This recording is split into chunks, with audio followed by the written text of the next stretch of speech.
ఈ రోజున కేంద్ర కార్యాలయం ఆ రోజు ఏదైతే బద్దలు కొట్టి మా వాళ్ళకి బీపీ వచ్చిందని జగన్మోహన్ రెడ్డి గారు చెప్పుకున్నారు. అదే కేంద్ర కార్యాలయంలో పండగ వాతావరణం కనిపిస్తుంది. ఎక్కడ చూసినా కూడా కార్యకర్తల ఆనందం. ఇదంతా కూడా ప్రజా తీర్పు అంటారా, ప్రజల విజయం అంటారా? ఎలా చూడాలి సార్ ఈ రోజున? ఇక్కడ గత 5 ఏళ్లలో జగన్మోహన్ రెడ్డి చేసిన అరాచకాలకి, అతను చేసిన దుష్ట పరిపాలనకి ప్రజలు ఎప్పుడు అంతమొందించాలని తీర్మానించారు. కాకపోతే సరైన సమయం కోసం వేచి చూస్తూ ఉన్న ప్రజలకి ఈ ఎన్నికలే ఒక అదునుగా చూసి అతనికి ఇంతటి ఘోర పరాజయాన్ని చూపించారు. ఎందుకంటే ప్రజలు ఎప్పుడు విజ్ఞతతో ఆలోచిస్తారు.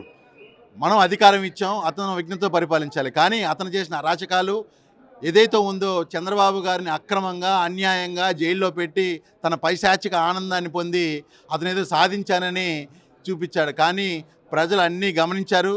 ఈరోజు ఇంతటి ఘన విజయాన్ని ఇవ్వడానికి కారణం జగన్మోహన్ రెడ్డి యొక్క సైకో పరిపాలన. ఆ రోజు మా పార్టీ కార్యాలయం మీద ఏదైతే మీరు చేశారో దాడి గుర్తుపెట్టుకోండి. చెప్తున్న సజ్జల రామకృష్ణారెడ్డి, కొడాల నాని, వల్లభనేని వంశీ, ద్వారంపూడి, మీకు ఎవరికో బీపీలు వచ్చాయి, మాకు బీపీలు కాదు ఇంకా చాలా వస్తాయి, కాసుకోండి, బార్డర్లన్నీ క్లోజ్ చేస్తాం, మీరు ఈ రాష్ట్రాన్ని వదిలి వెళ్ళలేరు. మీరు అనుకుంటున్నారు చంద్రబాబు నాయుడు గారు మా చేతులు కట్టేస్తారని. ఆయన కట్టేసిన అయితే మేమైతే ఆగం. మీకు గుణపాఠం చెప్పే రోజు అతి కొద్ది గంటల్లోనే ఉంది. మీరు ఏదైతే మా నాయకుల మీద, మా కార్యకర్తల మీద ఎన్ని అరాచకాలు అన్యాయాలు చేశారో దానికి సరైన సమాధానం చెప్పే సమయం ఆసన్నమైంది. ఈ విజయం తెలుగుదేశం పార్టీ అధినేత చంద్రబాబు గారిది, నారా లోకేష్ గారిది, ఎన్డీఏ కూటమిది, పవన్ కళ్యాణ్ గారిది, మోడీ గారిది, మరియు కార్యకర్తలు, ముఖ్యంగా కార్యకర్తలు చేసిన త్యాగాలు, వాళ్ళు చేసిన పోరాట ఫలితం ఈరోజు తెలుగుదేశం పార్టీకి, కూటమికి ఘన విజయాన్ని కలిగించాయి. మేడం, ఈ రోజున బెంగళూరు నుంచి కాదు, ఇతర రాష్ట్రాల నుంచి కాదు, ఇతర దేశాల నుంచి కూడా వచ్చి తమ రాష్ట్రాన్ని కాపాడుకోవాలని బాధ్యతగా ఓటేసిన ప్రతి ఒక్క ఓటర్ యొక్క నిర్ణయం ఈరోజు వస్తున్నటువంటి ఆధిక్యం వైపు ఈ అంశాన్ని ఎలా చూడాలంటారు? ఇది పూర్తిగా రాజధాని రైతుల విజయం అనుకుంటున్నానండి. ఈరోజు 5 సంవత్సరాలు అతనికి ఒక్క అవకాశం అన్నందుకు ఇస్తే మహిళల్ని కడుపులో కొట్టి విజయవాడ రోడ్ల మీద ఈడ్చికెళ్ళి మహిళలు రాజధాని కోసం అని చెప్పి వాళ్ళ పొలాలు పోయినాయని గుడికి వెళ్ళినా కూడా పొంగల్ గిన్నెలతో వెళ్ళిన వాళ్ళని కడుపులో గుట్టి రోడ్డును వేసిన మనిషి అండి.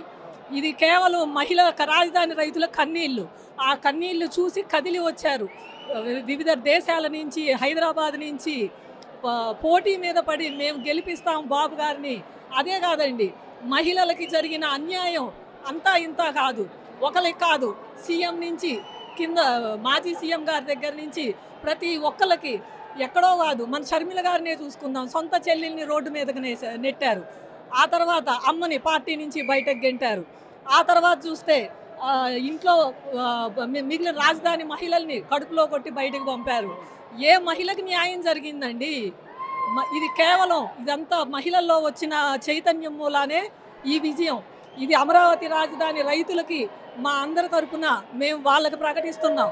ఆ తర్వాత మన బాబు గారి, మన భువనేశ్వరి గారిని ఒకళ్ళని కాదండి, ప్రతి ఒక్కళ్ళు అవమానం పాలయ్యారండి. రాజధాని లేకుండా రోడ్డును పడి బ్రతుకుతున్నామండి. మీ రాజధాని ఏది అని అడిగితే పలానా అని చెప్పుకోలేని పరిస్థితుల్లో కొట్టుమిట్టాడుతున్నాం. అలాంటి వాళ్ళకి మాకు ఈరోజు సమాధానం దొరికింది. మా పిల్లల భవిష్యత్తు బాగుంటుంది అని భరోసా వచ్చింది. ఇన్ని రోజులు పడ్డ కష్టము, బాధలు అంతా ఇంత కాదండి. చివరికి విజయమే గెలుస్తుంది. 150 సీట్లు 150 సీట్లకు పైనే గెలుస్తాము. బాబు గారిని సీఎంగా చూస్తాము. పవన్ కళ్యాణ్ గారికి, మన బీజేపీ తరపున పురంధేశ్వరి గారికి, అందరికీ మా అందరి తరపున శుభాకాంక్షలు. ఈ రోజు కోసం ఎదురు చూస్తారు. ఆ బిడ్డలు బయటికి వెళ్తే మళ్ళీ జాగ్రత్తగా వస్తారో లేదో అనేటువంటి తల్లుల ఆవేదన కానివ్వండి, లేదా ఇంట్లో కుటుంబం నాశనం అయిపోతుంది, మగాడు తాగుడికి బానిస అయిపోయాడు, ఇవన్నీ కూడా మనం బాధ్యతగా తీసుకుని ఓటేయాలని వాళ్ళు వేసిన ఓటు ఫలితం ఏంటారు? ఇదంతా చూసుకుంటే 100% చెప్పు. చెప్పండి మేడం, బాబు గారు ల్యాండ్ అయిపోయారు. సైకో వదిలిపోవాలి. ఇంకా బాబు గారు అమరావతిలో ల్యాండ్ అయ్యాడు.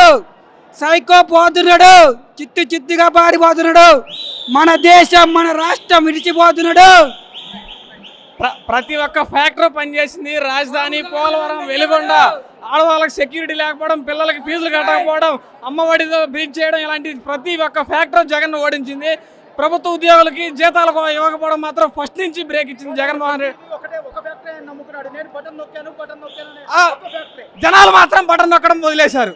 జగన్ బటన్ నొక్కాడు, జనాలు మాత్రం బటన్ నొక్కలేదు. అందుకే జగన్ ఇవాళ ఇంటికి పోయాడు. సభలో ద్రౌపదిని అవమానించినట్టే ఈనాడు మన చంద్రబాబు నాయుడు గారు సతీమైనట్టు మా భువనమ్మ గారిని అవమానించాడు. ఎవడైనా సరే నారీమణుల శక్తులు జోలికి వస్తే తరిమి కొట్టేటువంటి భారత రాజ్యాంగంలో భారత హైందవ సాంప్రదాయం అనుకుంది. నేను బటన్ నొక్కుతున్నా అని నొక్కిన వాడే ఇవాళ అదే బటన్ ప్రజలను నొక్కితే సునామీలాగా కొట్టుకొని ఈ సప్త సముద్రాలు దాటి 7 సముద్రాల అవతల బయటపడాల్సిన పరిస్థితి ఏర్పడింది. గుర్తుంచుకో జగన్మోహన్ రెడ్డి, చంద్రబాబు నాయుడు పేరులోనే రామచంద్రుని యొక్క చంద్రుడి అవతారం ఉంది. అతను బాణం సంధిస్తే తాటకి ఏదైతే సప్త సముద్రం అవతల పడిందో ఈరోజు పడ్డావు. నువ్వు ఇప్పుడే కాదు ఇంకెన్ని జన్మలు ఎత్తినా కూడా చంద్రబాబు నాయుడు పాదధూళి విలువ కూడా చేయవు. అలాంటి వాడు ప్రజా విజయం ఇది.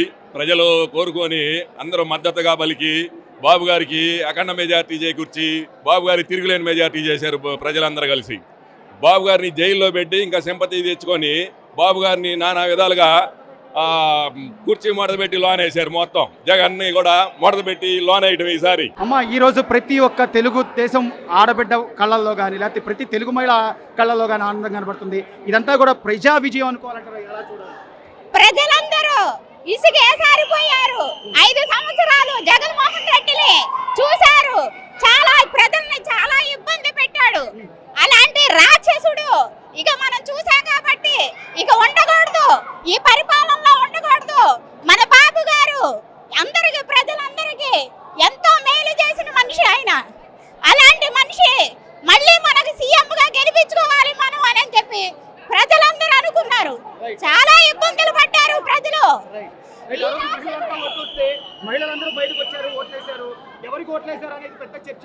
అంటే వాళ్ళ కుటుంబాలు మనసులో పెట్టుకుని కానీ లేదా వాళ్ళ పిల్లల భవిష్యత్తును మనసులో పెట్టుకుని కానీ ఈ రోజు ఓటు రూపంలో ఈ తీర్పు ఇచ్చారనుకోవచ్చా? పిల్లల భవిష్యత్తు మనసులో పెట్టుకొని తీర్పు ఇచ్చారండి. ఎవరో ప్రజలందరూ పిచ్చాళ్ళేం కాదు, అందరూ బాగా తెలుసుకొని చంద్రబాబు నాయుడు గెలిపించాలని చంద్రబాబు నాయుడు చాలా అవమానం చేశారు.